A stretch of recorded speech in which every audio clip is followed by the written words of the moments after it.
काय टाकलं ना? बरं ना?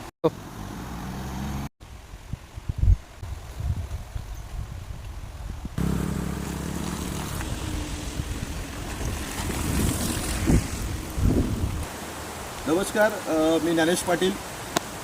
मागच्या एक 20 ते 25 दिवसापूर्वी या मोरीचा मी व्हिडिओ केला होता. हे पूर्ण असा प्रकारच्याला क्रॅक गेले होते. याचं काम आत्ताच केलेलं आहे. या रस्त्यावरच्या सगळ्या ज्या पालघर सिन्नर या रस्त्यावरच्या ज्या सगळ्या मोऱ्या आहेत, म्हणजे आपला जिथे आपली पालघरची बाउंड्री जिथे नाशिकचा जिल्हा चालू होतो तिथपर्यंतच्या मोऱ्या आहेत, ते जवळपास मला वाटतं 8 ते 10 कोटींमध्ये हे सगळं काम करायचं आहे. आणि अशा प्रकारची ती मागच्या व्हिडिओमध्ये मी दाखवली, त्याला सगळं असं फाटलेलं खाली दबलेलं. आज या उपविभागीय राष्ट्रीय महामार्गवाल्यांनी केलेली एक करामत आहे की अशा प्रकारची त्याच्यावरती खडी टाकून ठेवूया आणि खाली तसंच दबलेलं आहे.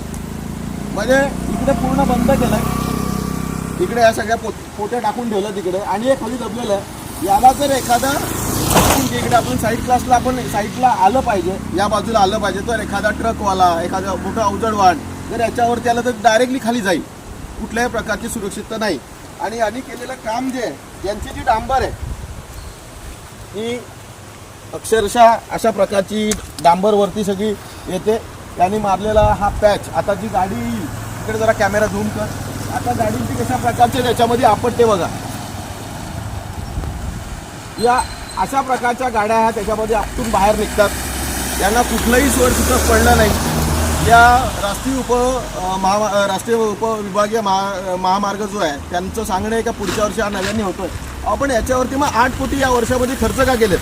आणि भयंकर गोष्ट आहे, यांनी हा कल्याणचा एक ठेकेदार आहे, मुगरूर ठेकेदार आहे, याला पोसण्याचा धंदा उचललेला आहे.